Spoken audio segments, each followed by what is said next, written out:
pipila ka mga lugar sa Cebu tungod sa pagbunok sa kusog nga ulan. Kita sa video ang paghinay sa dagan sa trapiko diha sa Natalio B. Bacalso Avenue sa South National Highway sa Panagtaran, San Fernando. Tungod manggod ni kay hasta sa tuhod ang gilawmon sa baha sa pipila ka bahin sa maong karsada. Tungod ani daghang mga sakyanan o mga motor ang wala na molahos pero dunay mga sakyanan ug motor nga napagngan sa ilang makina o gitabangan na lang sa pagtulod sa mga tawo. Nya didto sa Biliran, grabe sad ang kalit nga baha. Giabisuhan na ang mga residente nga mobakwit labi na katong mga nangapuyo no sa barangay Sampaw sa lungsod sa Almeria.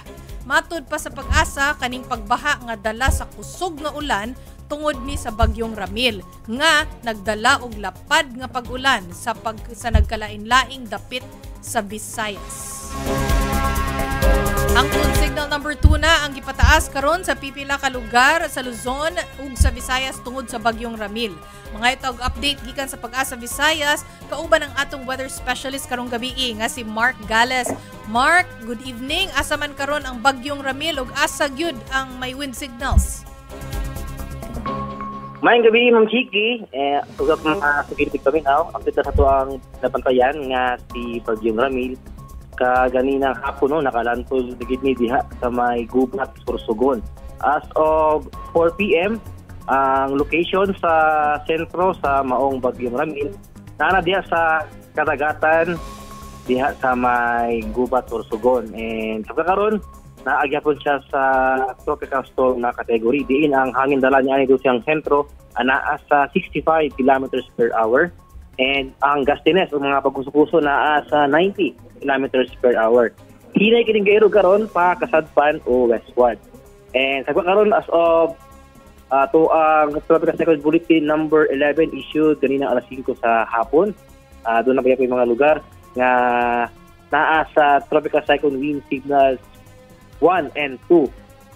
Ubay-ubay na mga lugar diha sa may central and southern Luzon naa sa signals 1 and 2 and diri sa Kabisayaan ang amihan ng bahin sa Northern Samar naa sa signal number 2 and ang hibiling bahin sa Northern Samar, ang amihan ng bahin sa Samar o amihan ng bahin sa Eastern Samar naa sa signal number 1. Gawas niya na wala na laing lugar sa Visayas ang napasakaan o tropical cyclone wind signal number 1 or 2. Dili sa may Eastern Visayas, buto sabot niya na. So Mark, ang boat pasabot ba ani? Kusog sa hangin, tumikan aning direktang epekto sa maong Bagyong Ramil. In terms sa mga pag-uwan, ang dakong bahin jud sa Kabisayaan nagpadiri pod sa may Central Visayas, makasinati pa og mga pag-uwan tumikan sa epekto aning Bagyong Ramil. Sa karon as of 5 p.m. natay gipagawas paghapon nga heavy rainfall warning sa pipilang lugar diri sa Kabisayaan. Natay mga naka-red, orange, and yellow heavy rainfall warning sa eastern, western, NIR o diri po sa may central Visayas. Oh, Mark, doon na pa by chance nga mo-intensify pa ngadto sa typhoon level?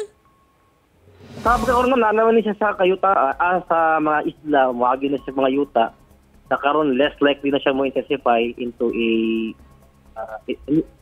less likely na mo-intensify it further.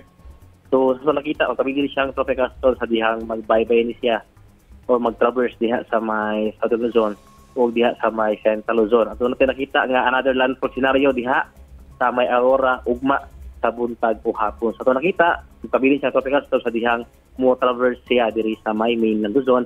And natin nakita nga intensification diri na sa may West Philippine Sea. Okay. Usa na lang, Mark, unsay update atong amihan? Doon na by tansya, no? Estimate kung kanusa ang full effect ani?